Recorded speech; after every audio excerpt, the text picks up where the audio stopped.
नमस्कार. विज्ञान धर्म विश्वमंडळातर्फे सप्तर्षी रामायणातील पुढील 3रा श्लोक आज प्रसारित होत आहे. हा श्लोक आरण्यकांडम या याच्यातील आहे आणि भारद्वाज ऋषींनी लिहिलेला आहे. श्रीराम पितृशासनात वनगमनात सौमित्रिसीतान्वितो गंगां प्राप्य जटां निबध्य सगुहा सच्चित्रकूटे वसन् कृत्वा तत्र पितृक्रियां स भरतो दत्त्वा भयं दण्डके प्राप्यागस्त्यमुनीश्वरं तदुदिदं धृत्वा धनुश्चाक्षयम्.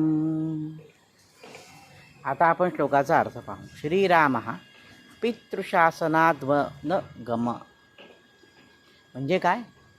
पितृशासन म्हणजे वडिलांनी सांगितल्याप्रमाणे वनम अगात म्हणजे तो वनात गेला. कोणाबरोबर गेला? सौमित्री सीतान्वत म्हणजे लक्ष्मण आणि सीता यांच्याबरोबर प्रभू श्री रामचंद्र वनवासाला गेलेले आहेत. का गेलेले आहेत? कारण पित्याची आज्ञा. पुढे काय झालं? गंगाम प्राप्य ते गंगेजवळ आले. जटाम निबध्य त्यांनी वल्कल धारण केली, परिधान केली. त्यांनी झाडाच्या चिकाच्या साहाय्याने आपल्या जटा बांधल्या आणि जो गुह नावाचा तिथे राजा होता त्या गुहाबरोबर त्यांनी चित्रकूटे वसन म्हणजे चित्रकूट पर्वतावर काही वेळ वास केलेला आहे, म्हणजे राहिलेले आहेत ते. पुढे काय झालं? प्रभू श्री रामचंद्र वनवासाला गेले हे जेव्हा भरताला कळलं, कारण प्रभू श्री रामचंद्र जेव्हा वनवासाला गेले तेव्हा भरत त्याच्या मामाकडे गेला होता. भरताच्या अपरोक्ष ह्या सगळ्या घटना घडलेल्या आहेत. भरत नव्हता तिथे. जेव्हा आल्यावर कळलं तेव्हा भरताला प्रचंड राग आला. तो आईला म्हणजे कैकेयीला वाटलेलं असं बोलला आणि म्हणाला की आता प्रभू श्री रामचंद्रांना मी परत घेऊन येतो. म्हणून भरत संपूर्ण चतुरंग सेनेसह प्रभू श्री रामचंद्रांच्या जवळ गेला.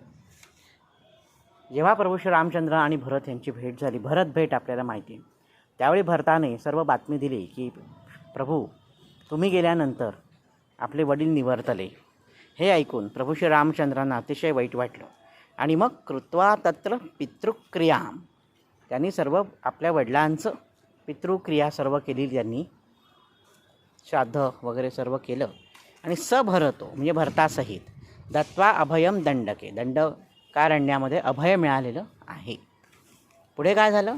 प्राप्य अगस्त्य मुनीश्वरम नंतर अगस्त्य ऋषींशी आणि प्रभू श्री रामचंद्रांची भेट झालेली दंडकारण्यामध्ये. पुढे आणि धनुष्याक्षयम अक्षय धनुष्यांचा अक्षय बाणांचा जो भाता आहे तो अगस्त्य ऋषींनी प्रभू श्री रामचंद्रांना दिलेला आहे आणि तसंच धनुष्यही दिलेलं आहे की जे कधीही मोडणार नाही. आणि अक्षय भाता दिलेला आहे म्हणजे त्या भात्यातील बाण हे कधीही संपणार नाहीत. या संपूर्ण श्लोकामध्ये आपल्याला अरण्यकांडाचं वर्णन केलेलं आढळून येतं. आजच्या भागात इथेच थांबतो. नवनवीन माहितीपूर्ण व्हिडिओ पाहण्यासाठी ऐकण्यासाठी वैभवदातार ऑफिशियल हा माझा यूट्यूब चॅनल जरूर सबस्क्राईब करा. धन्यवाद. जय श्रीराम.